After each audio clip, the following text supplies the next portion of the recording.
طبق آمارها هر ساله چیزی در حدود 60% از ثبت نام کننده ها توی لاتاری گرین کارت آمریکا فقط و فقط به خاطر اینکه عکسشون استانداردهای لازم رو نداشته رد صلاحیت شدن و شانس خودشون رو از دست دادن. قبل از اینکه یه اپراتور انسانی بشینه و کیس شما رو بررسی کنه، یه الگوریتم کامپیوتری همیشه وجود داره که عکس شما رو نگاه میکنه توی لاتاری و اگر عکستون توی پس زمینش یه مشکل ریز داشته باشه یا یه سایه روی صورتتون یا بک‌گراندتون باشه، بدون اینکه بهتون خبر بدن شما رو از دور یا گردونه رقابت خارج میکنن و دیگه شانسی توی لاتاری ندارین. برای همین بسیار مهمه که عکسی که میگیرین حتما استانداردهای لازم رو داشته باشه و همه ما میدونیم که طی سالهای گذشته خیلی ها برای گرفتن این عکس میرفتن و از آتلیه ها میخواستن این عکس رو بگیره و هزینه های پرداخت میکردن. اما شما میتونید به راحتی با استفاده از گوشی خودتون و این نرم افزار رایگان ادیت عکس روی گوشی این عکس رو به صورت کاملا رایگان و در خونه بگیرین. من توی این ویدیو پروسه این کار رو به صورت کامل خدمتتون توضیح میدم و در آخر با هم دیگه وارد یه سایت میشیم که عکسمون رو چک میکنه و اگر استانداردها رو داشته باشه تیک میزنه، اگر هر کدوم از استانداردها رو نداشته باشه بهمون میگه و میتونیم اون عکس رو اصلاح کنیم. تا آخر این ویدیو با من همراه باشید. اما اول از همه بیایم بریم سراغ مشخصاتی که عکس لاتاری باید اونها رو رعایت کنه. عکس لاتاری باید 4 مشخصه فنی و 4 مشخصه ظاهری رو حتما داشته باشه. مشخصات فنیش میشن: اول، اینکه عکس شما باید در قالب مربع یا سکوئر گرفته بشه و 600 در 600 پیکسل باشه. برای اینکه در قالب مربع عکستون رو بگیرین میتونین روی گوشیتون وقتی دارین عکس میگیرین گزینه سکوئر رو انتخاب کنین و این قالب هم برای این انتخاب شده که سایز صورت و بدن شما کاملا در حالت نرمالش گرفته بشه و مشخص باشه. دوم، فرمت عکس. فرمت عکس لاتاری باید JPEG باشه. هر فرمت دیگه‌ای که عکس لاتاریتون داشت حتما مطمئن بشین که روی گوگل میرین و سرچ میکنین، مثلا اگر عکستون PNG to JPEG یعنی PNG به JPEG یا هر فرمت دیگه‌ای که هست اون فرمت رو تو JPEG سرچ کنین و وقتی که سرچ رو انجام دادین یک سری سایت ها براتون بالا میان. روی سایت اول کلیک کنین. وقتی وارد سایت شدین به راحتی میتونین عکستون رو اونجا آپلود کنین و اون سایت به صورت رایگان و آنلاین خودش براتون تغییر فرمت رو انجام میده و بعد میتونین فایل جدید عکستون رو دانلود کنین.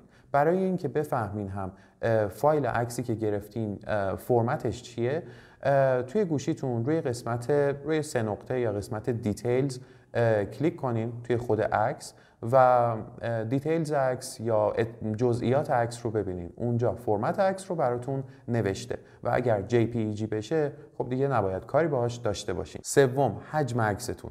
حجم عکس حتما باید کمتر از 240 کیلوبایت باشه.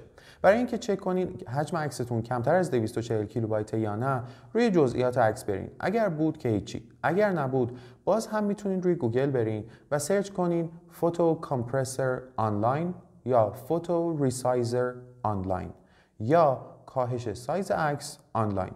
هر کدوم از این عبارت‌ها رو که سرچ کنین سایت‌های براتون بالا میان. بازم میتونین عکستون رو اونجا آپلود کنین و با حجم کمتر عکستون رو دانلود کنین. اما دقت کنین بعد از اینکه عکس جدید رو دانلود کردین باز هم حتما چک کنین که عکس حجمش کمتر از 240 کیلوبایت شده باشه.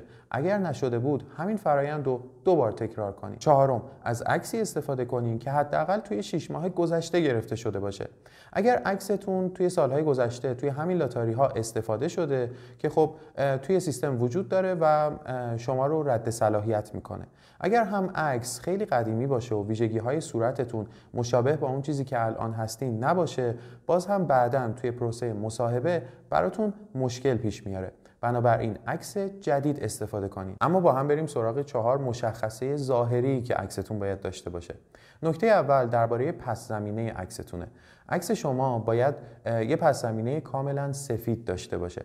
برای اینکه مطمئن بشین پس زمینه کاملا سفیده، میتونین از یه مقوای سفید یا یه دیوار سفید یا یه پارچه سفید اتو کشیده استفاده کنین. دقت کنین که اگر پس زمینتون یا دیواری که دارین یه مقدار کرمه یا یکم از سفید ساده فاصله داره یا اگر طرحدار باشه، این ریسک رو نکنین و جلوی اون پس زمین عکس نگیرین، چون بعداً براتون مشکل میشه. نکته دوم درباره ژست و حالت چهره است. شما باید وقتی که عکس رو میگیرین مستقیم به دوربین نگاه کنین و شانه ها در همین حالت کاملا ساده و رو به جلو باشن و صورتتون هم باید در یک حالت خنثی و چشمها کاملا باز به دوربین نگاه کنه. این هم برای اینه که اون نرم افزارهای بیومتریک تشخیص چهره بتونن اندازه چشمها، لب و جزئیات دیگه صورت رو به صورت درست اندازه گیری کنن و مشخص کنن. نکته سوم که خیلی هم مهمه درباره تناسب صورت شماست. سر شما یعنی از پایین چونه تا بالای موهاتون باید چیزی در حدود 50 تا 69% ارتفاع عکس رو به خودش اختصاص بده. برای اینکه مطمئن بشیم این اندازه رعایت شده، وقتی که عکس رو گرفتیم باید وارد اون سایتی که برای تایید عکس هست بشیم و عکسمون رو اونجا آپلود کنیم، چک کنیم که ببینیم این ویژگی رو رعایت میکنه یا نه. مورد چهارم هم درباره پوشش شماست. دقت کنین که لباسی که میپوشین یونیفرم یا لباس مربوط به ارگان خاصی نباشه و از یه لباس تیره روزمره استفاده کنین.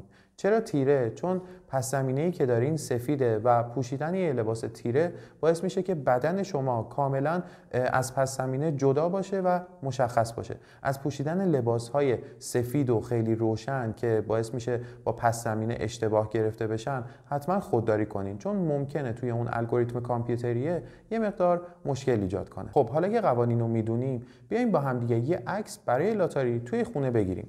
اول از همه دوربین گوشیتون رو باز کنین، جلوی دوربین بیستین و مطمئن باشین که پس زمینتون یه پس زمینه سفید ساده است. از یه مقوای سفید یا یه پارچه سفید اتو شده استفاده کنین و حتما از دوربین عقب گوشیتون استفاده کنین. به هیچ وجه از دوربین جلو یا دوربین سلفی استفاده نکنین، چون تصویر شما رو برعکس میکنه. بعد از اینکه این کار رو انجام دادین، دقت کنین به نورپردازی تصویرتون.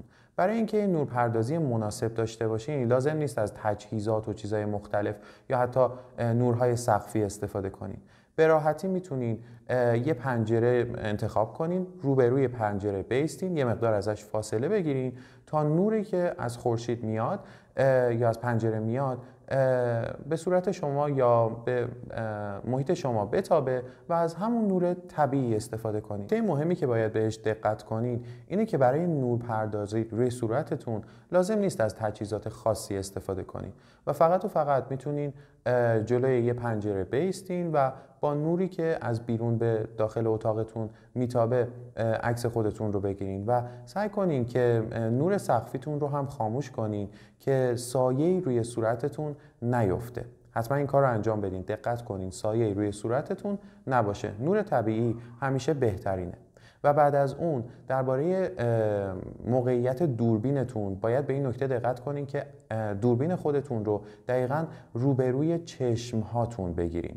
حالا دوستتون یا کسی که داره عکس رو از شما میگیره باید روبروی شما بیسته و دقیقاً دوربین رو روبروی چشم ها، نه بالاتر و نه پایینتر بگیره تا پرسپکتیو صورت شما به صورت مناسبی برای عکس لاتاری بیفته. و از عکاستون بخواین که دوربین رو به حالت عمودی بگیره و سعی کنه که سر شما و بالاتنه شما به صورت کامل توی عکس باشه، یه مقدار یعنی بیشتر از اندازه‌ای که برای لاتاری لازمه، تا توی مراحل بعدی که میخواین عکس رو کراپ کنین یا ببرین دست شما رو بازتر بذاره. حتما هم دقت کنین که حالت پورتره یا حالتهای مربوط به زیبایی دوربین خودتون رو خاموش کنین. به هیچ وجه از هیچ فیلتر یا حالت خاصی توی عکسی که میگیرین استفاده نکنین. فقط روی قسمت فوتو یا عکس برین و یه عکس خیلی ساده بگیرین. خب احتمالاً حالا عکستون رو گرفتین و منتظرین بریم سراغ مرحله بعدی. اما قبل از اون 5 تا اشتباه مهم رو بهتون میگم که به هیچ وجه نباید توی عکستون داشته باشین. خوب به اینها دقت کنین. اول، دقت کنین که هرگز توی عکستون عینک نپوشیده باشین. این برای لاتاری بسیار مهمه. دوم، درباره حجاب و زیورآلات، اولا زیورآلات نپوشین. دوما اگر حجاب دارین دقت کنین که گردی صورتتون به صورت کامل مشخص باشه و اینجوری نباشه که موی روی پیشونیتون افتاده باشه یا حجاب شما قسمت‌هایی از صورتتون رو در بر بگیره. سوم، کلاه یا چیزی روی سرتون نپوشین به هیچ وجه. چهارم، دقت کنین که باز همینو دوباره میگم، از فیلترهای مختلف یا روتوش و اینجور چیزا استفاده نکنین. عکستون رو به حالت کاملا نرمال بگیرین و برای ادامه مراحل بیارین.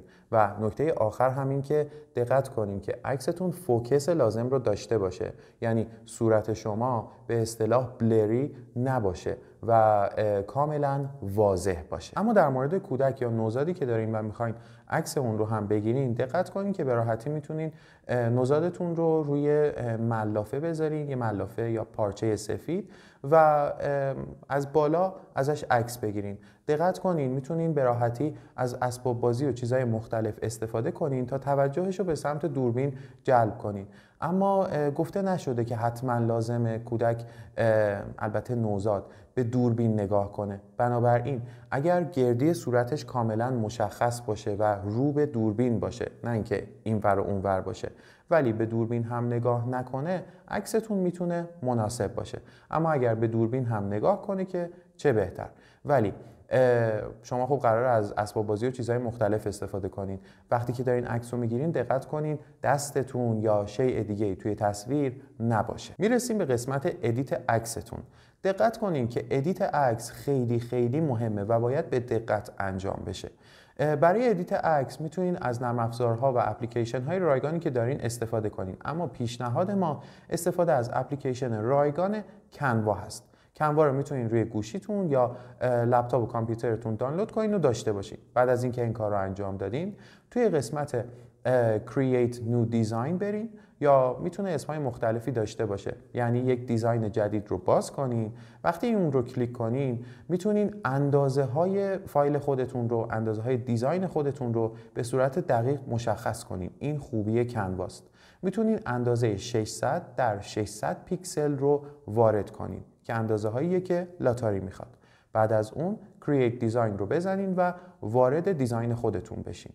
وقتی وارد شدین، عکس خودتون رو آپلود کنین، همون عکسی که گرفتین. عکس رو که آپلود کردین، اگر پس زمینه سفید و ساده بود که اوکی و عالیه. اما اگر پس زمینه یه مقدار مشکل داشت، میتونین به راحتی توی گزینه‌های ادیتش Remove Background رو پیدا کنین و بک‌گراند رو پاک کنین. وقتی بک‌گراند پاک بشه، بک‌گراند پس زمینه‌ای که میمونه یه بک‌گراند سفید ساده است. بک‌گراند شما اوکی شد.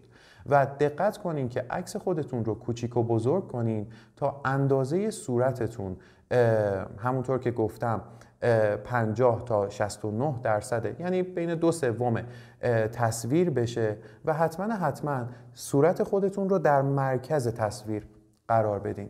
به همین راحتی. بعد از این که این دوتا کار رو انجام دادین، از پس زمینه و اندازه صورت و بدنتون مطمئن شدین، حالا میتونین از عکستون خروجی بگیرین. برای اینکه از عکستون خروجی بگیرین، دقت کنین که فرمت خروجی رو روی JPEG بذارین. وقتی این کارو کردین، کنوا به شما اجازه میده که روی سایزها یا کیفیت‌های کم یا کیفیت‌های زیاد عکستون رو دانلود کنین. سعی کنین با کمترین کیفیتی که کنوا بهتون ارائه میده، پایین ترین عدد عکستون رو، اگر مثلا از 80 تا 100 بود، گزینه 80 رو انتخاب کنین. با اون همون 80 عکستون رو نهایی کنین و دانلود کنین. وقتی دانلودش کردین، فضای ذخیره گوشیتون برین و اطلاعات عکس رو ببینین که اولا عکس رو نگاه بکنین، ببینین اون ویژگی‌های لازم رو داره یا نه، و دوما جزئیات عکس رو ببینین که حجم عکس کمتر از 240 کیلوبایت هست یا نه، که احتمال زیاد باشه. اگر بود، کار شما تموم شده. اگر هم نبود، همونطور که قبلتر گفتم، میتونین عکستون رو وارد گوگل کنین و حجمش رو کاهش بدین. اما کنوا به شما کمک میکنه که این ادیت های لازمی که دارین رو به صورت خیلی ساده و رایگان انجام بدین. حالا که عکس خودتون رو نهایی کردین و دارین، آخرین کاری که لازم انجام بدین تا برای بار چندم مطمئن بشین عکستون استانداردهای لازم رو داره، اینه که توی یه سایت فوتو چکر عکستون رو وارد کنین. یه سری سایت ها از جمله سایت رسمی امور خارجه آمریکا هستن که ابزارهای چک کردن عکس لاتاری به شما ارائه میدن. میتونید روی گوگل سرچ کنین لاتری فوتو چکر یا DV فوتو چکر یا travel.state.gov و هر کدوم از اینها رو که سرچ کنین میتونین وارد سایت اولشون بشین. معمولا قابل اعتماد هستن. وارد سایت اول بشین به صورت کاملا رایگان. اگر سایتی ازتون هزینه خواست هیچی، به صورت کاملا رایگان عکستون رو اونجا آپلود میکنین و بعدش یکم پردازشش میکنه و بهتون نشون میده که عکس استانداردها رو داره. اگر همه تیک‌ها رو دریافت کردین که چه بهتر. اگر یکی از تیک‌ها رو دریافت نکردین، خب باید ببینین که توی کدوم زمینه، توی کدوم مشخصات عکستون مشکل داشته و اون رو اصلاح کنین. اگر هم مشکلی توی این زمینه داشتین، تمام این فرآیندها رو انجام دادین و در آخر باز هم به یه عکس خوب نرسیدین، ما میتونیم توی این که عکستون رو اوکی کنین بهتون کمک کنیم. میتونین روی لینکی که توی توضیحات همین ویدیو قرار دادیم کلیک کنین و ما توی تلگرام کاملا در خدمتتون هستیم. و در آخر این نکته رو هم خدمتتون بگم، همونطور که میدونین ما چندین ساله که به متقاضیان ثبت نام در لاتاری کمک میکنیم که در لاتاری ثبت نام کنن. امسال اما به صورت کاملا منظم و با یه برنامه خیلی دقیق تصمیم گرفتیم که ثبت نام رو برای شما انجام بدیم. ثبت نامی هم که انجام میدیم به این صورته که ممکنه خب بعضی از مؤسسات و جاهای مختلف ثبت نامی که انجام میدن یه مقدار شک و شبهه توش وجود داشته باشه. ما برای اینکه کاملا شفافیت وجود داشته باشه، موقعی که شما رو ثبت نام میکنیم یه اسکرین ریکورد از صفحه لپتاپ میگیریم تا شما ببینین اطلاعات کاملا درست و مربوط به خودتون وارد شده. چون هزینه $1 وجود داره، امسال ریسک کلاهبرداری بالاتر میره. بنابراین اگر میخواین ثبت نام خودتون رو به کس دیگه‌ای بسپارین، ما کاملا در خدمتتونیم. میتونین روی لینک توضیحات کلیک کنین و با ما در ارتباط باشین.